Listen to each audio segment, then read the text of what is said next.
Live from New Delhi, you're watching DT India NewsHour, India's voice to the world. I'm Prasar Bharati. Coming up in the next hour.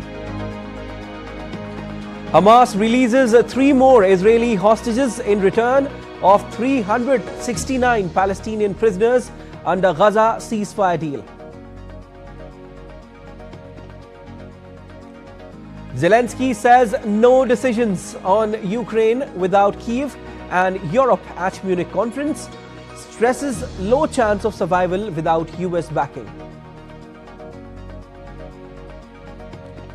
UN chief warns against regional war over DR Congo at Africa summit. EU urgently considering options in response to DRC fighting.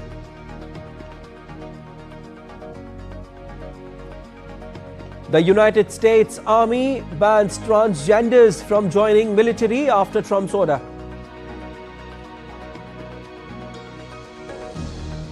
World #1 tennis player Yannick Sinner accepts 3-month ban in doping settlement.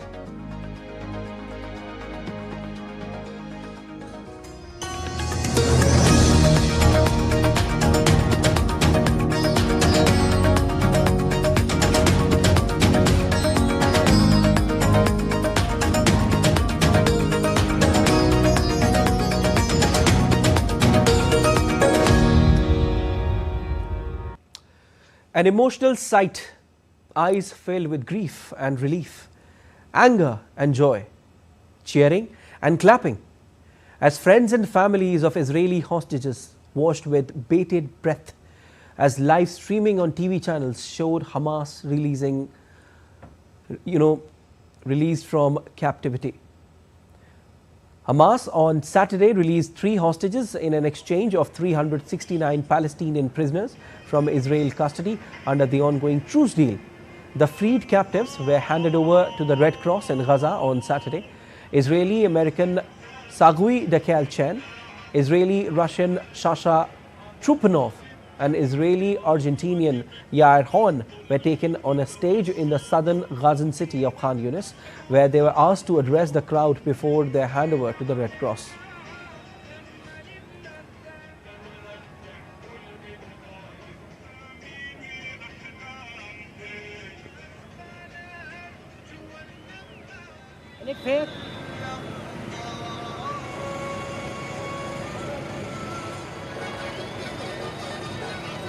לכוח צה"ל והשב"כ בתוך שטח הרצועה בדרך. אני יושב עכשיו קרוב.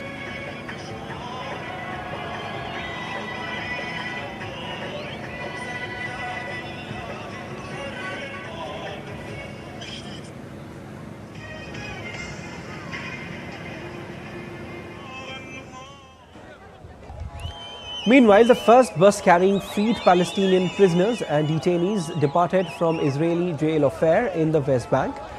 The release, the 6th since the truce took effect on January 19, came after last week's uncertainty when both Israel and Hamas traded accusations of violating the January 19 ceasefire.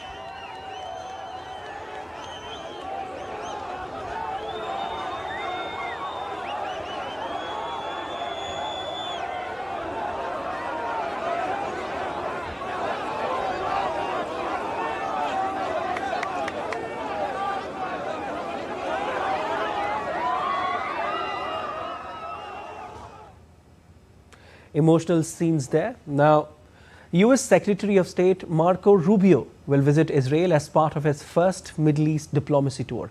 During his 4-day visit from February 15 to 18, Rubio will visit Israel, Saudi Arabia and the United Arab Emirates. On the first leg of his Middle East visit, Rubio will arrive Israel late on Saturday. The US Secretary of State is expected to hold talks with Israeli PM Netanyahu on Gaza truce. According to State Department, Rubio's engagements with senior Israeli officials will promote US interests in advancing regional cooperation, stability and peace.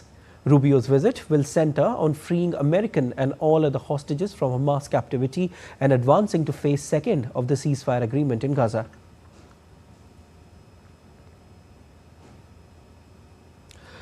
Saudi Arabia will host the leaders of 4 Arab countries at a summit on February 20th to discuss US President Trump's proposal for a US takeover of Gaza. The leaders of Egypt, Jordan, Qatar and the United Arab Emirates will attend the summit to take place ahead of an Arab League meeting in Cairo 1 week later on the same issue.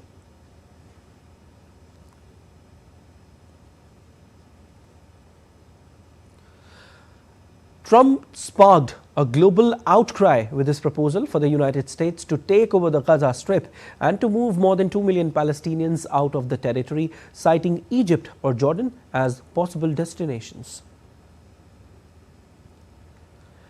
Trump made the proposal during a visit by Israeli Prime Minister Benjamin Netanyahu to Washington. Arab countries have come together in a rare united front, outraged by the idea of displacing the Palestinians en masse. Leaders on Saturday arrived for a second day of the annual Munich Security Conference, with talks set to focus on the conflict in Ukraine. Saturday's meetings are likely to be concerned with the aftermath of a speech by US Vice President J.D. Vance, who accused European leaders on Friday of censoring free speech and failing to control immigration, overshadowing discussions on the conflict in Ukraine. DD India's Yash Chaturvedi brings us latest updates. A key focus at the conference is the Ukraine war, with EU Foreign Policy Chief Kaja Kallas calling for a meeting of European leaders on Sunday to discuss relations with the Trump administration in the context of the ongoing conflict. On the sidelines of the conference, US Vice President J.D. Vance met with Ukrainian President Volodymyr Zelensky, but his speech largely avoided mentioning Russia or Ukraine. Instead, Vance criticized European leaders over issues of free speech and immigration. He emphasized the need for a durable and lasting peace in Eastern Europe rather than a short-term resolution. However, no critical minerals deal was announced, a key component of Ukraine's strategy to secure US support. We want the war to come to a close. We want the killing to stop, but we want to achieve a durable, lasting peace, not the kind of peace that's going to have Eastern Europe in conflict just a couple years down the road.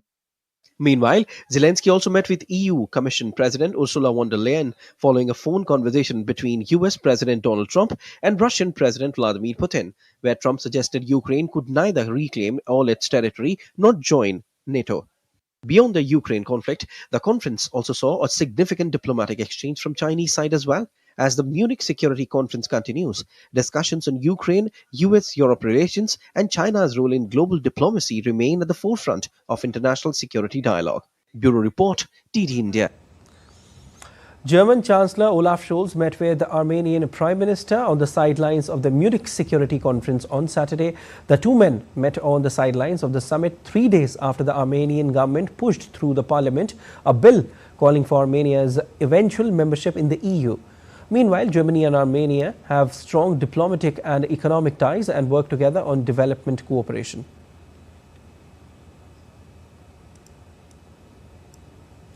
Updates from Democratic Republic of Congo now. M23 rebels have entered Bukavu, the eastern region's second largest city, on Friday. The leader of Congo River Alliance, which includes M23 rebels, said the M23 rebels would continue their advance on Saturday. The rebels have been trying to push south towards Bukavu since they seized Goma, the largest city in eastern Congo, at the end of last month. The capture of Bukavu would represent an unprecedented expansion of territory under the M23's control since the latest insurgency started in 2022. The Rwandan-backed militants' progress comes despite international calls for a ceasefire and a resumption of peace talks.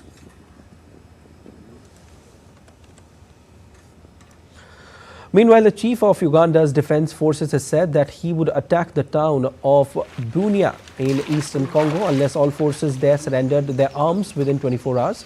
The chief, who has a history of posting provocative comments on foreign policy, said he had the authority of president, who is also his father.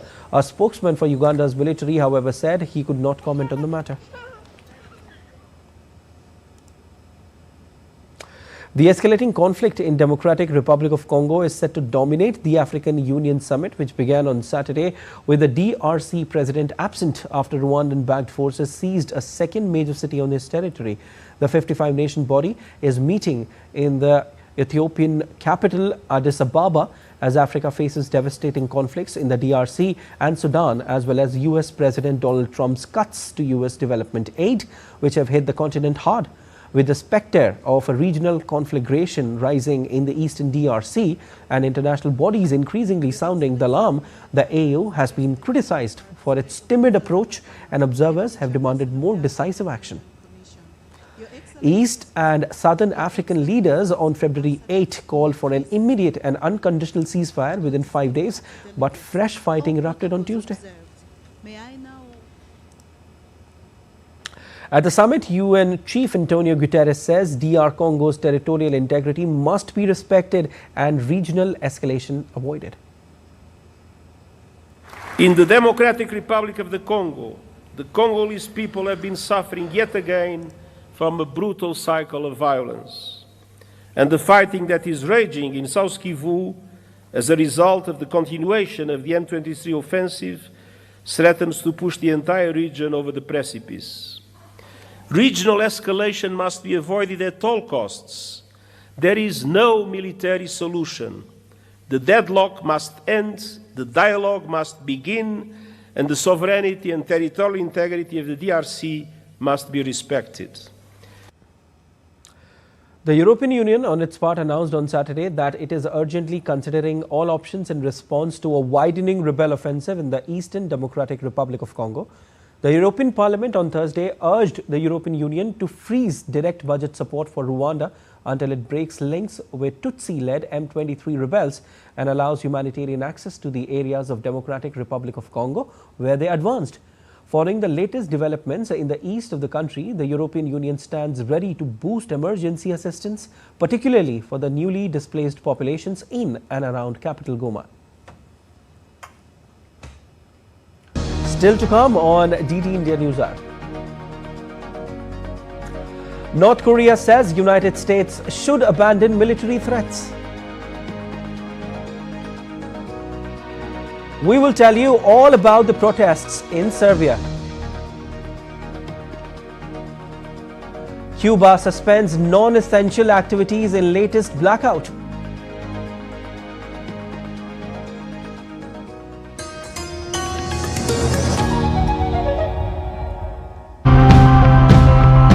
Clean energy is the future for sure. We are still not able to produce enough energy through renewable sources yet. But why is it so, and how can we change that? We introduced solar-powered street lights, cutting consumption by 5%. Then I had the government build green homes fitted with solar panels, making us more energy independent. The panels contain a lot of rare commodities, and you can save a lot of energy if you use recycled materials. We run off hydropower or wind power, so the electricity we have is sustainable and renewable. So of course that's the most sustainable we can do. When it transforms and translates into results that is tangible, they can see the difference that it makes to their environment. It's a huge thing.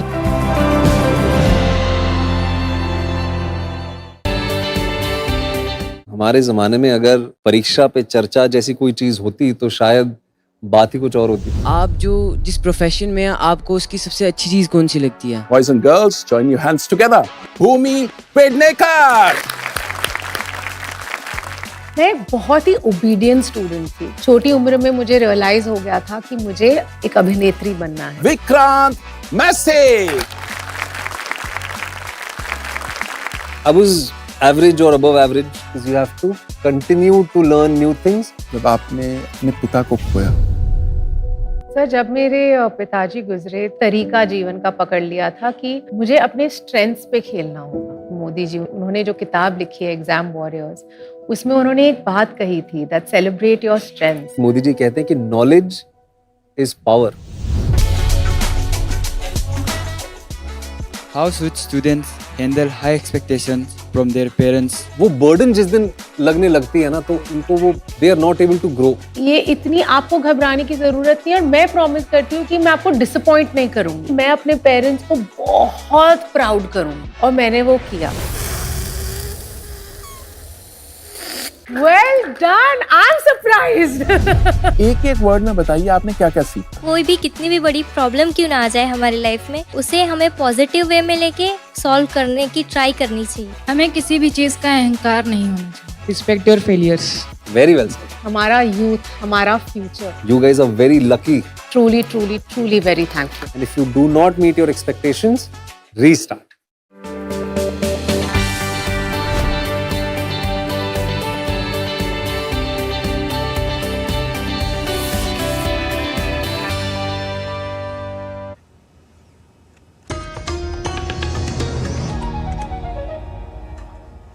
You're watching DD India NewsHour. I am Siddharth Bharadwaj. Protests broke out in New York City after the word transgender was removed from the U.S. National Park Service website of a monument to the 1969 Stonewall riots, a foundational moment in the struggle for LGBTQ rights.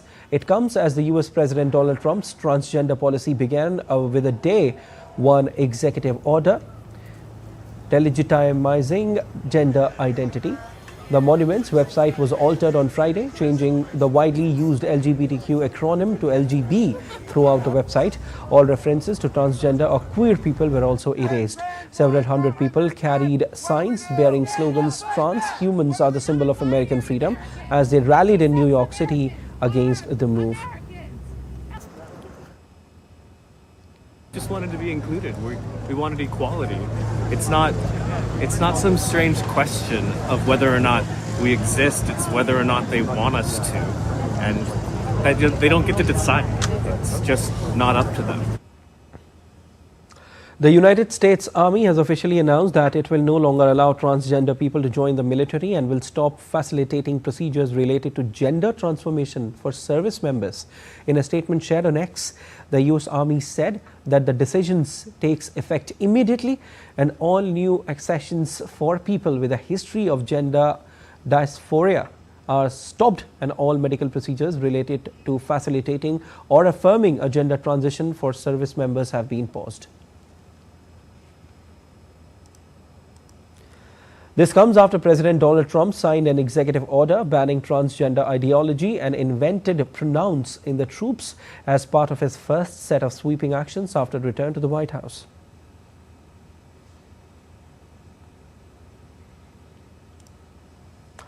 North Korea said on Saturday that the United States should abandon military threats if it has concerns about its mainland safety.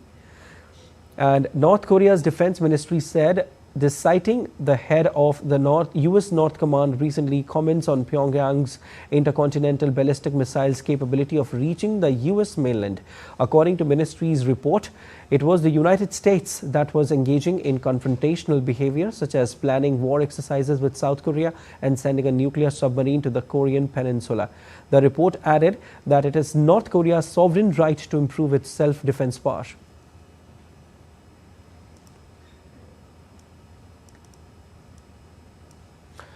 In the central Serbian city of Kragujevac, students protesting against corruption began a 15-hour blockade of the downtown. This is another major rally in their protest movement triggered by the collapse on November 1st of part of the Novi Sad railway station, which killed 15 people. Led by students, the protests have also seen teachers, lawyers and other workers joining in to show their dissatisfaction with the government under Serbian President Aleksandar Vučić. Opposition parties or rights watchdogs accuse Vučić and his Serbian Progressive Party of bribing voters, stifling media freedom, violence against opponents and ties with organized crime, allegations Vučić and his allies deny. The UK government has rejected calls for a review of the jail sentence for a British teenager who stabbed to death 3 young girls at a dance class. Attorney General announced late Friday that the 52-year minimum term for Alex Rudakubana will not be referred to Britain's Court of Appeal. Rudakubana pleaded guilty to killing Pape King, aged 6, Elise Stancombe, 7, and 9-year-old Alice da Silva Aguirre. The teenagers' rampage at the Taylor Swift's theme dance class triggered a wave of revulsion in the UK, and after his sentencing there were calls for it to be reviewed for being too lenient.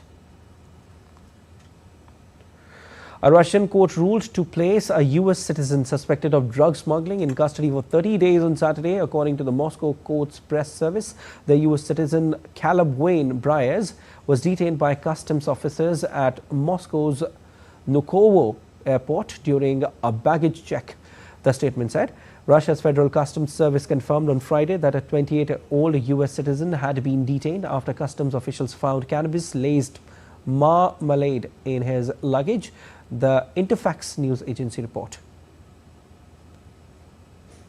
The operator of Japan's Fukushima nuclear power plant began the process of dismantling treated radioactive water storage tanks to clear space needed to store nuclear fuel debris to be extracted from the reactors. This step is a milestone of a sort as Tokyo Electric Power Company TEPCO moves ahead with a decades-long project to dismantle the entire plant in northern Japan, which went into meltdown after it was hit by a catastrophic tsunami in 2011. Since the accident, TEPCO has stored around 1.3 million tons of water at the site, along with water used for cooling the reactors. The water is filtered to remove various radioactive materials but has remained inside more than 1,000 tanks that occupy much of the plant's ground. After removing the tanks, the utility plans to build facilities to store highly dangerous molten fuel debris to be extracted from inside the reactors. Scrapping the water tanks became possible after TEPCO began releasing the stored water from the plant into the Pacific Ocean in August 2023. In the latest episode of Blackout, Cuban government asked the non-essential workers and students to stay home to avoid further inconvenience. The government also announced suspension of non-essential teaching and work activities in the current conditions. The current predicament highlight countries' dwindling oil imports from Venezuela, Russia and Mexico that have pushed the island's obsolete and struggling oil-fired power plants into full crisis. Currently, only 6 of the country's 15 oil-fired power plants are in operation, underscoring the dire fuel shortage has made it impossible to run smaller clusters of diesel-fired generators that typically back up the system. Western Australia's northwest coastal highway reopened on Saturday after tropical cyclone Zelia battered the Pilbara iron ore region. The cyclone, most severe storm to hit Pilbara since Cyclone Ilsa in April 2023, brought heavy rainfall and wind gusts of up to 290 km per hour as it made landfall. While the worst of the storm has passed, authorities continue to assess damage and monitor weather conditions to ensure public safety. Severe winter storms impacted major Canadian cities on Friday, bringing heavy snowfall and extreme cold conditions. In Toronto, around 20 centimeters of snowfall forced school closures, and the city remains on high alert as freezing temperatures are expected to persist throughout the week. The Greater Montreal area was hit hardest, receiving 40 centimeters of snow, with Environment and Climate Change Canada warning of another winter storm set to strike over the weekend.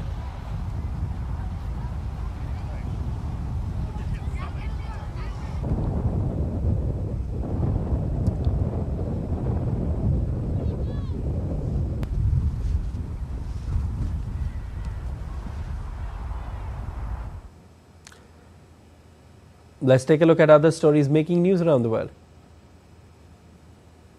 Salvador's National Navy seized 1.7 metric tons of cocaine valued at $44.8 million in a special operation, according to a statement by Security Cabinet. 3 people have also been arrested in connection with the case. Around 300 Argentines staged 24-hour march against President Milei's legal reforms, as well as his conservative social views that include his anti-feminist, anti-abortion stance, as well as his gender ideology.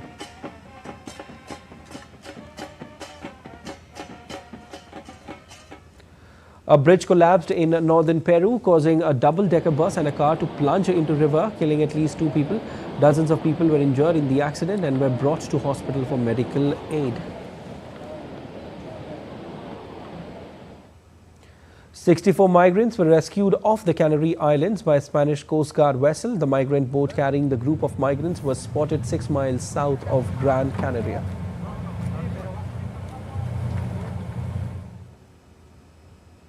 And still to come on DD India NewsHour. Motivational speaker Sadhguru Jaggi Vasudev interacted with students in 8th edition of PM Narendra Modi's Pariksha Pe Charcha program. Stay tuned to know more. India's Vande Bharat Express turns 6.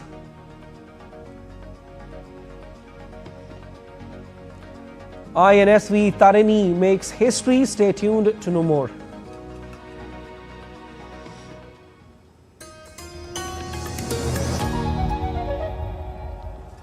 Prasar Bharati, in collaboration with IIT Delhi and Software Technology Parks of India, is organizing the DD Robocon 2025 this year as well. In this National Robotic Championship, engineering students will get ample opportunities to showcase their ingenuity and potential.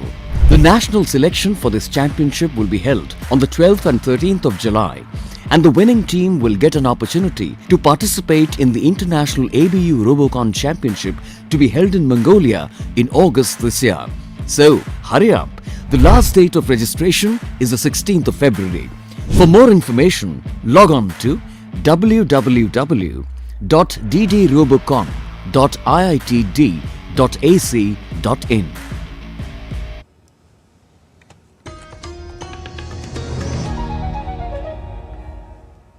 You're watching DD India NewsHour. I'm Siddharth Bharadwaj. Motivational speaker and founder of the Isha Foundation, Sadhguru Jaggi Vasudev, on Saturday interacted with students in the 8th edition of Prime Minister Narendra Modi's Pariksha Pe Charcha program. While speaking with the students, Sadhguru said that a textbook is not a challenge for your intelligence, no matter who you are.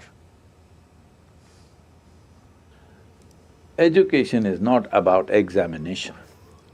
Examination is just an evaluation to see whether you're fit enough to go to the next step or not. And education is about giving you access to life. What I'm telling you is, you must keep your intelligence in a dynamic mode.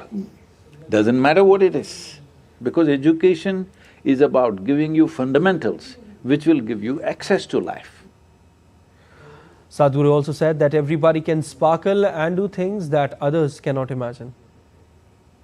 Everybody can sparkle and do things that others cannot imagine. Everybody. Only thing is, because there is no striving, that sparkle doesn't happen. But recent studies have shown, when people become very meditative, with Shambhavi, lot of studies have been done, you must look it up. With Shambhavi Mahamudra, they see large part of the brain is lit up. Not any particular thing, large part of the brain. This needs to happen, that everything is lit up. What you use is up to you. See, intelligence is not about usefulness. Intelligence creates profoundness of experience of life. The more you activate your intelligence, the more access you have into everything that you see. Chief of Army Staff General Upendra Dwivedi paid tribute to martyrs in Noida of Uttar Pradesh on Saturday. General Dwivedi laid a wreath at the Martyrs Memorial, honouring the sacrifices of fallen soldiers. The ceremony was attended by representatives of Army and Navy. Families of 42 martyrs were also paid their respects. Speaking to media, General Dwivedi welcomed the outcomes of Prime Minister Narendra Modi's visit to the US, saying that it is immensely helpful for enhancing the capabilities of the defence forces. What I've heard, the statement which has been given out with the Foreign Secretary, it's a very encouraging step which has been taken. I can see that the 10-year plan has been proposed, and a lot of technology which will come to India, and we will be able to carry out the co-production. When you carry out a co-production, then what helps that we get Atmanirbharta, which is our main aim, it gets a major boost. The capability and the caliber of Indian Army will also get a major boost. Besides this, the defence exports as looked for by India, that will also gain importance. And now to all the latest from the Mahakumbh, the largest religious congregation in the world.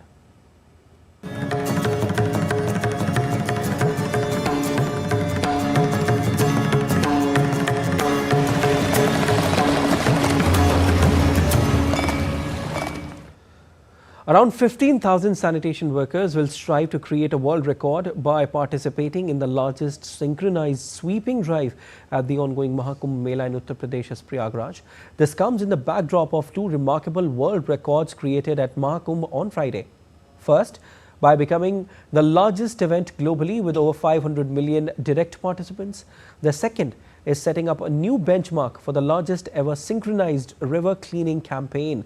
The initiative aims to highlight the core values of Mahakumbh by promoting cleanliness and environmental conservation while strengthening the message of collective responsibility to preserve the sanctity of key sites. The Indian Railways is running Vande Bharat Special Superfast train from February 15 to 17 between New Delhi and Varanasi via Prayagraj. This is for the convenience of devotees intending to visit the Mahakumbh Mela.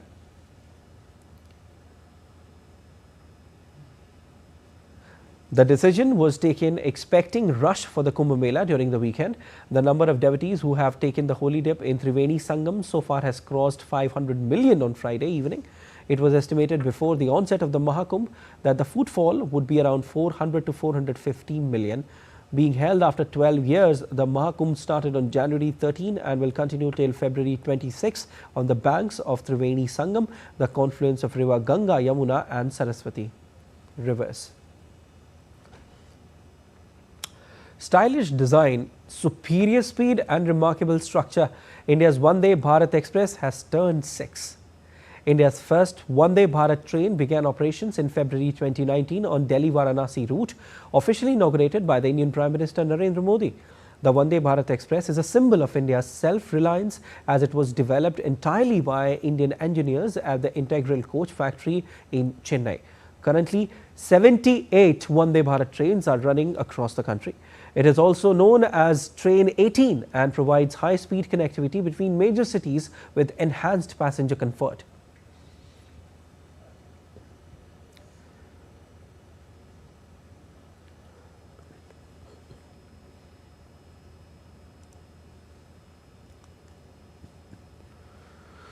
India's Information and Broadcasting Minister Ashwini Vaishnav addressed a press conference in Bengaluru on Saturday.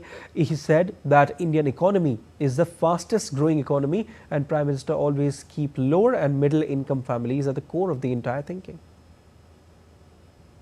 Despite the COVID period, we are seeing an economy which is the fastest growing large economy today, and inflation is under control, and we are in a situation today where we can confidently say that we will keep growing at 6 to 8% in the coming years while keeping inflation under control. Our Prime Minister and our Finance Minister have always kept the lower income and middle income families at the core of the entire thinking. Lower income, there are many programs, many new programs have come up, and for middle income families, middle class, this year the major tax relief was given. 12 lakh rupees per annum, 12 is a big jump from the past. INSV Tarini makes history as Lieutenant Commander Dilna K and Lieutenant Commander Rupa A successfully crossed the treacherous waters of Cape Horn, located at the southern tip of South America, in the third leg of Navika Sagar Parikrama's second expedition. The passage is known for its extreme winds, towering waves and unpredictable weather. The conditions in this region test even the most experienced mariners, thus making INSV Tarini's successful passage a significant achievement. Having braved these formidable waters, the officers have now earned themselves the esteemed title of being the Cape Horners, a designation traditionally given to the elite group of seafarers who have successfully navigated Cape Horn under sail. Let's take a look at other stories making news. India's President Draupadi Murmu graced the Platinum Jubilee celebrations of BIT Mesra at Ranchi, Jharkhand. Addressing the gathering, President Murmu expressed confidence that BIT Mesra will continue to make rich contributions to the continuing evolution of science and technology in India. The Central Bureau of Investigation conducted searches at 11 locations in Delhi, NCR and Haryana in ongoing investigation of a case related to cybercrime and recovered 1.08 crore INR foreign currency worth $1,000 and 252 grams of gold. The suspects impersonating as government officials were found cheating people in India and abroad by offering fake technical support consultations. Investigation is underway. The World Travel and Tourism Festival is being held at Major Dhyan Chand Stadium, National Stadium in Delhi from February 14 to 16. The event, India's largest celebration of travel, was inaugurated by Noida MP and former Union Minister of State for Culture and Tourism, Mahesh Sharma. The mega cultural spectacle, Jumoir Binandini, is just a few days away. People from the tea garden community are all excited as the beloved culture will get a global recognition as it gets ready to set a world record. Around 8,000 artists from different parts of the state are preparing to show their Jumur dance synchronized to the rhythmic beats of the Matal. The grand celebration will take place on February 24, 2025 at Sarusojai Stadium, Guwahati. Prime Minister Narendra Modi is likely to witness this grand event.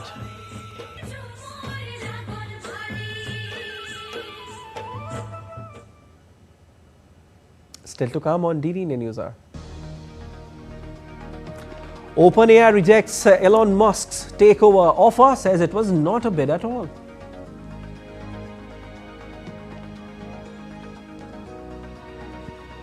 First set of Indian cricket players and support staff leaves for Dubai to compete in the upcoming Champions Trophy.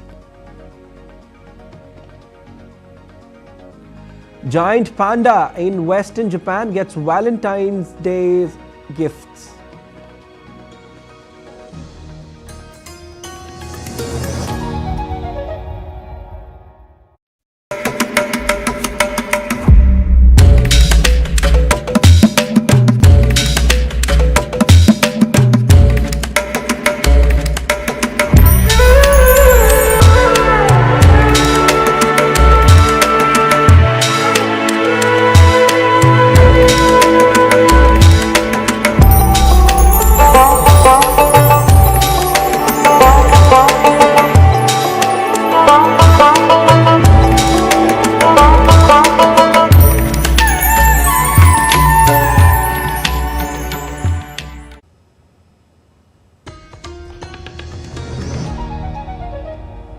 You're watching DD NewsHour. I'm Siddharth Bharadwaj.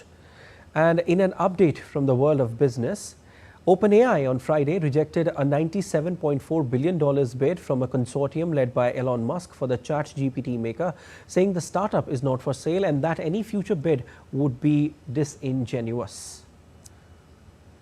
OpenAI's board chairman, Brett Taylor, in a social media post said the board has unanimously rejected Musk's offer to buy the company as the OpenAI is not for sale.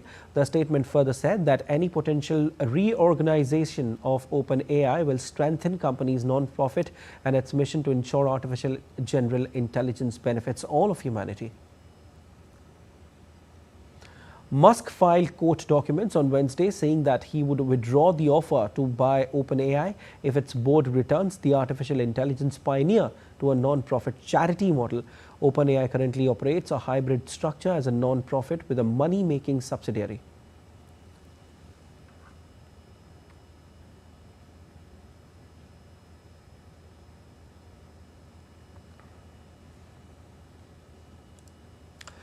Starting a business in a new country comes with challenges, but also big opportunities. The Indian Embassy in the Netherlands, together with the Eindhoven Indian Community Consortium, has recently organized the Entrepreneurs Forum, a platform for Indian origin entrepreneurs to connect, learn and grow. From taxes to business regulations, the event covered it all. And here's a report from DD India's Mark Limburg. India and the Netherlands share strong business ties, and today the Indian Embassy is bringing entrepreneurs together here in Eindhoven. The Entrepreneurs Forum is all about networking, knowledge sharing and new opportunities. From government insights to success stories, this event is a hub for Indian origin entrepreneurs looking to grow in the Netherlands and with a special focus on women-led youth businesses and innovation. It's a chance to connect, collaborate and make an impact. The Netherlands is one of India's top trading partners and investors. A relationship driven by people-to-people connections and an ever-expanding vision for mutual growth. Platforms like today's forum play a vital role in strengthening this bond by bringing together creative minds, industry leaders, and policymakers to explore new frontiers of collaboration. I think this is very important because the Indian community that is here in Netherlands, they actually constitute a segment which is very well educated, they're highly qualified, and also because of the fact that a number of high-tech companies are based here. So this knowledge can be used to create very interesting, very useful collaborations between Netherlands and India. Get your creative juices out and just try and create something which, makes you happy. It starts all with communication and language, making sure you can understand each other. The afternoon continued with inspiring speakers sharing valuable insights on success for Indian origin entrepreneurs in the Netherlands. From Texas to the Chamber of Commerce, the sessions offered practical knowledge and networking opportunities. But what did the entrepreneurs themselves think of it? I was surprised to know that there are a lot of organizations, NGOs are already established in the Netherlands who are ready to help the entrepreneurs. There was one of the speakers, Mr. Vipin, who was on the panel. He had a very nice mantra for people who are wanting to build teams, where he said that you need to build a team which believes in the same dream as you. You need to be able to make them dream the same dream. It's about being more open to feedback and making connections. I think getting that message today was very important. Mark Limburg reporting for DD India in Eindhoven, the Netherlands. You're watching DD India NewsHour. Time now for sport, and let's start with Yannick Sinner, the world #1 Italian tennis player. Yannick Sinner accepted a 3-month ban from tennis after he admitted team mistakes led to him twice testing positive for traces of banned substance Costeball last year. In a statement, Sinner said that the World Anti-Doping Agency accepted that he had no intent and did not derive any competitive advantage from the 2 positive tests. The 23-year-old Italian, who last month won the Australian Open, is suspended from 9th of February until 4th of May. He will be eligible to play in the year's next Grand Slam event, the French Open, which starts on 19th of May. The first set of Indian cricket players and support staff left for Dubai on Saturday to compete in the upcoming Champions Trophy. Several key players were spotted at the airport, including star batter Virat Kohli, all-rounders Ravindra Jadeja, Washington Sundar, wicketkeeper batters Rishabh Pant, KL Rahul, and spinners Kuldeep Yadav and Varun Chakravarti. Middle-order batters Shreyas Iyer, all-rounder Akshar Patel, and pacers Harshit Rana and Arshdeep Singh were also part of travelling contingent. Skipper Rohit Sharma also joined the team. Hardik Pandya was the last to join the squad before departure. India will kick off their campaign against Bangladesh on February 20 at the Dubai International Cricket Stadium. However, families won't accompany the players for the 3-week-long tournament. 14-year-old Karnataka swimmer Dinidhi Desinghu ended her National Games campaign with 11 medals, including 9 gold, 1 silver and 1 bronze. She was named the best female athlete of the 38th National Games. In an exclusive conversation with DD India correspondent Narayan Singh, she said Indian swimming has a bright future with many young and talented swimmers. Right now I am joined by Dinidhi Desinghu, who was the female athlete in the 38th edition of the National Game in Uttarakhand. She won 9 gold medals. Dinidhi, congratulations for being the female athletes of the National Games 2025. What a stupendous achievement, winning 9 gold medals in the single edition. So how you look this achievement? I'm really happy with my achievement at this edition of the National Games. This is my third National Games and I've been seeing a lot of progress. Third time's the charm. I got the best female athlete and really looking forward to doing greater things in the future. Winning a medal at the National Games and playing the podiums like Olympics, Asian Games. So what did it mean to you? You know, National Games is India's biggest games tournament that is happening. And I believe that it sets a big standard for me as an athlete and makes me look forward to the future and shows how much I'm capable of to continue later on. So I think it sets a really high bar up there for me in terms of my sporting career. Talking about the National Games with Uttarakhand, first time Uttarakhand hosted these games. So how you look? Did you enjoyed it? What's your take on the infrastructure, facilities given to the players here? I think the facility was, I would say, really one of the best facilities you could get in India, with the fact that they had 2 pools. They had an amazing 50-meter pool, and they had a heated pool, which was really good for the climate, and it could help us perform to our absolute best. I think more facilities like this should come up in India to promote the sport of swimming throughout the country, and I'm really happy that there was one like this here in Uttarakhand. I'm hoping to come back and race here again.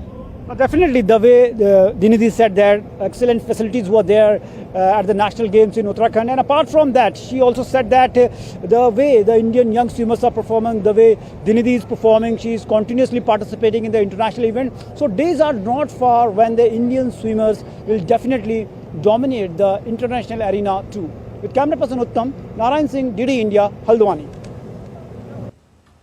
Karnataka star swimmer Srihari Nataraj wrapped up his National Games campaign with 9 gold medals. He was named the best male athlete of the event. In an exclusive chat with the correspondent Narayan Singh, he praised the high level of competition at the Games.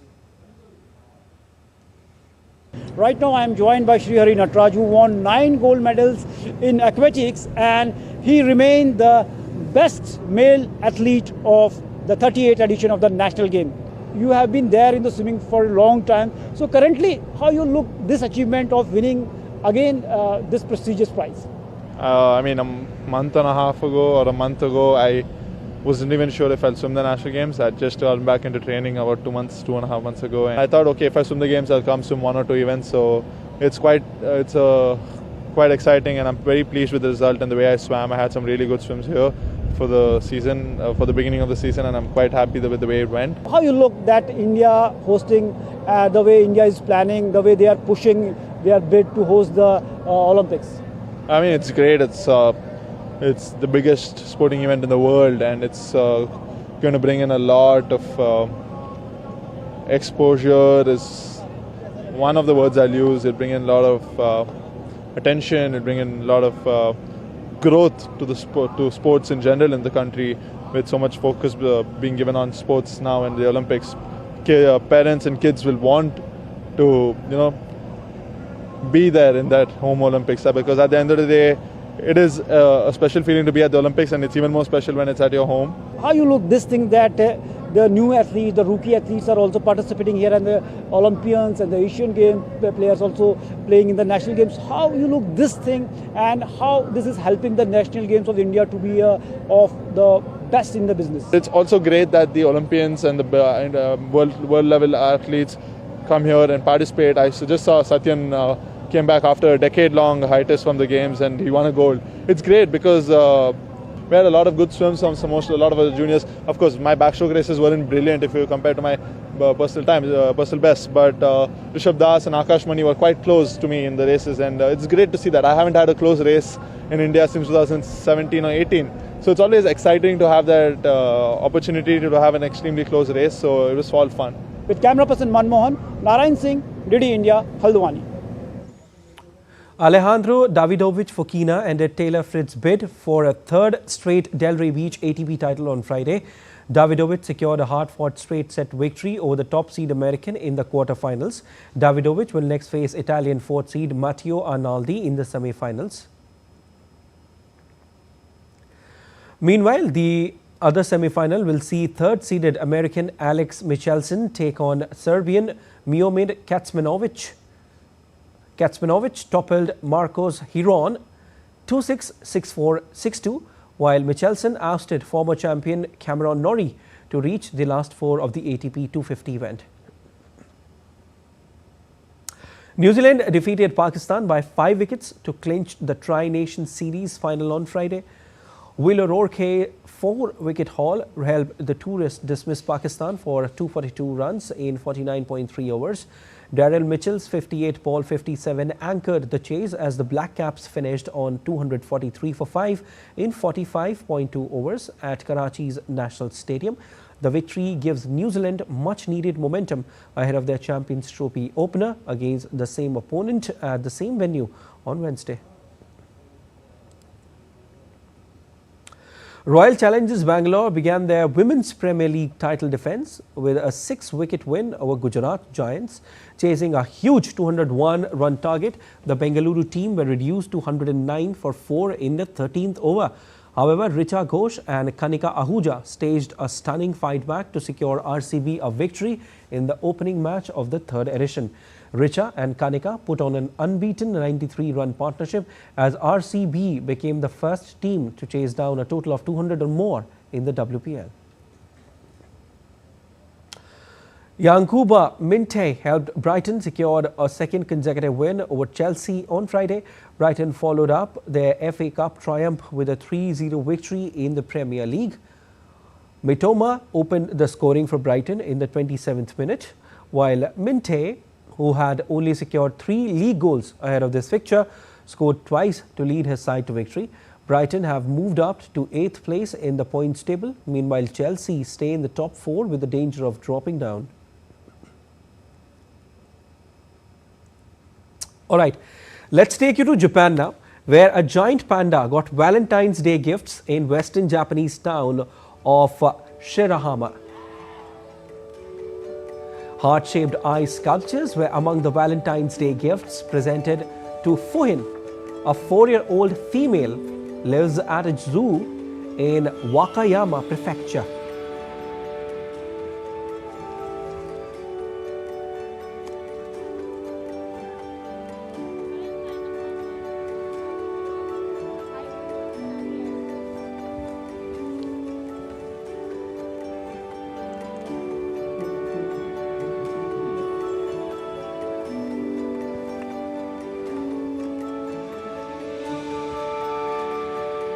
The facility has been giving such gifts to a giant panda every year.